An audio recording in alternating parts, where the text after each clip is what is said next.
Hi friends, bashaskitchenல இன்னைக்கு நம்ம எல்லாருக்கும் ரொம்ப பிடிச்ச வெஜ் நூடுல்ஸ் எப்படி செய்யறதுன்னு பார்க்க போறோம்.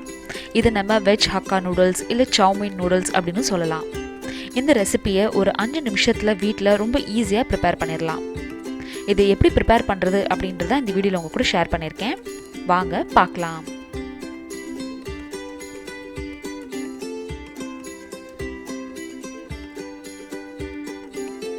வெஜ் ஹக்கா நூடுல்ஸ் செய்யறதுக்கு இப்போ நம்ம நூடுல்ஸை வேக வச்சிடலாம். இதுக்கு ஒரு பாத்திரத்தில் தேவையான அளவு தண்ணி எடுத்துக்கோங்க. அதில் கொஞ்சம் உப்பு அப்புறம் கொஞ்சமாக எண்ணெய் விட்டுக்கோங்க. இந்த நூடுல்ஸ் செய்யறதுக்கு தேவையான காய்கறிகளை நான் ஏற்கனவே கட் பண்ணி எடுத்து வச்சுருக்கேன். இதில் கேபேஜ், கேரட், பீன்ஸ், அப்புறம் ஸ்ப்ரிங் ஆனியன், கேப்சிகம், அப்புறம் வெங்காயம் எடுத்து வச்சுருக்கேன்.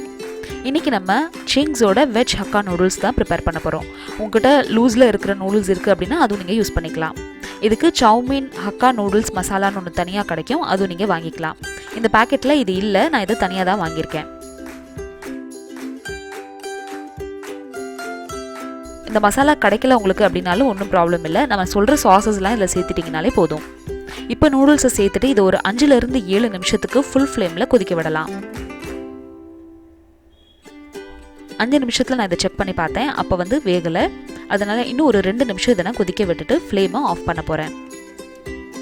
கரெக்டாக 7 மினிட்ஸ் ஆயிடுச்சு. இப்போ நான் ஃப்ளேம் ஆஃப் பண்ணிடுறேன். நூடுல்ஸை ரொம்ப வேக வைக்கக்கூடாது. இப்போ இதை நம்ம ஃபில்டர் பண்ணிடலாம்.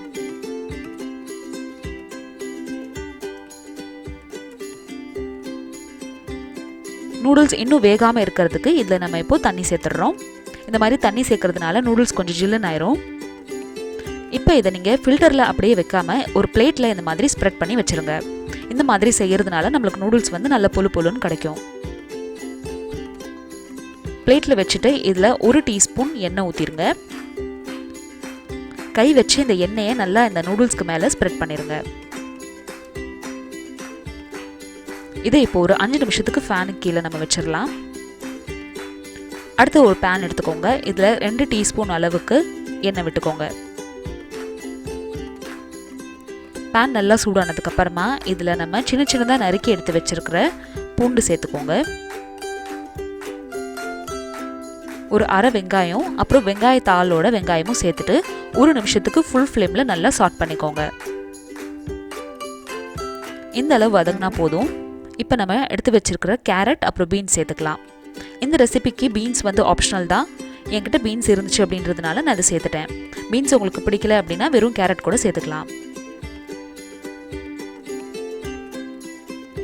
1 நிமிஷம் இது வதங்கினதுக்கு அப்புறமா நம்ம எடுத்து வச்சிருக்கிற கேபேஜ், வெங்காயத்தாள் அப்புறம் கேப்சிகம் இது எல்லாமே நீல நீளமாக நறுக்குனது இதில் சேர்த்துடுறேன். இதுக்கு நீங்கள் பேபி கார்ன் அப்புறம் மஷ்ரூம்ஸும் சேர்த்துக்கலாம். 1 நிமிஷம் இதை வதங்கினதுக்கு அப்புறமா இதுக்கு தேவையான உப்பு சேர்த்துக்கலாம். உப்பு சேர்த்துட்டு ரொம்ப வதக்க வேண்டாம், ஜஸ்ட் மிக்ஸ் பண்ணி மட்டும் விட்டா போதும். அடுத்து ரெஸ்டாரண்ட் ஸ்டைல் டேஸ்ட் வர்றதுக்கு இதில் 2 டீஸ்பூன் அளவுக்கு நான் இங்கே வினிகர் சேர்த்துக்கிறேன். ஃப்ரூட் வினிகர் இல்லைன்னா ரைஸ் வினிகர் ரெண்டுமே நீங்கள் சேர்த்துக்கலாம். அடுத்ததாக தேவையான சாஸ்லாம் சேர்த்துக்கிறேன். Dark soya sauce, tomato sauce அப்புறம் சில்லி சாஸ்க்கு பதிலாக நான் இங்கே ஸ்பைசி சாஸ் ஒன்று சேர்த்துருக்கேன். உங்களுக்கு வேணும்னா சில்லி சாஸ் சேர்த்துக்கலாம். சாஸ் எல்லாம் சேர்த்துட்டு 1 நிமிஷத்துக்கு ஃபுல் ஃப்ளேமில் எல்லாத்தையும் நல்லா மிக்ஸ் பண்ணிக்கோங்க. இதுக்கப்புறம் நம்ம ஆற வச்சுருந்த இந்த நூடுல்ஸ் எல்லாம் சேர்த்துடலாம். பாருங்கள், நல்லா ஆறி இந்த மாதிரி பொழு பொழுன்னு நம்மளுக்கு நூடுல்ஸ் இருக்கணும். நூடுல்ஸ் சேர்த்ததுக்கு அப்புறமா இந்த சௌமீன் மசாலாவை நான் அதில் சேர்த்துக்கிறேன். இது டோட்டலாக ஆப்ஷனல் தான். உங்களுக்கு இது கிடைக்கல அப்படின்னா நீங்கள் அதை யூஸ் பண்ண வேண்டாம்.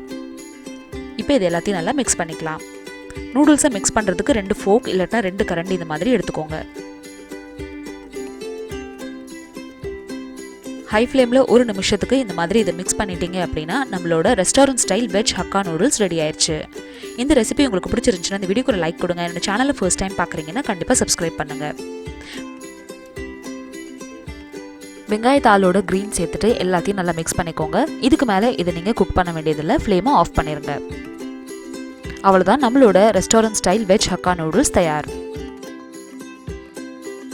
இப்போது இதில் நம்ம இன்றைக்கி வினிகர் சேர்த்துருக்கோம். வினிகர் இல்லை உங்ககிட்ட அப்படின்னா நீங்கள் இதுக்கு பதிலாக ஒரு லெமனை ஸ்குவீஸ் பண்ணியும் சேர்த்துக்கலாம். இதே நூடுல்ஸில் நீங்கள் முட்டை சேர்த்துக்கணும் அப்படின்னு நினச்சிங்கன்னா ஒரு தவாவில் தனியாக முட்டையை கிரண்டிட்டு நூடுல்ஸ் சேர்த்ததுக்கப்புறமா அதையும் சேர்த்துட்டு மிக்ஸ் பண்ணிடுங்க. இந்த ரெசிபி குழந்தைங்களுக்கு ரொம்ப பிடிக்கும். உங்கள் வீட்டில் இருக்கிற குழந்தைங்களுக்கு இந்த ரெசிபியை செஞ்சு கொடுத்துட்டு உங்களுக்கு எப்படி வந்துச்சு அப்படின்றத எனக்கு கமெண்ட் செக்ஷனில் கண்டிப்பாக சொல்லுங்கள். இதே மாதிரி எக் ஃப்ரைட் ரைஸ் ரெசிபி அப்புறம் gobi manchurian recipe restaurant style எப்படி செய்யணும் அப்படின்ற வீடியோ உங்களுக்கு வேணும்னா கீழே டிஸ்கிரிப்ஷன் பாக்ஸில் லிங்க் பாருங்கள். Thank you so much for watching. Bye.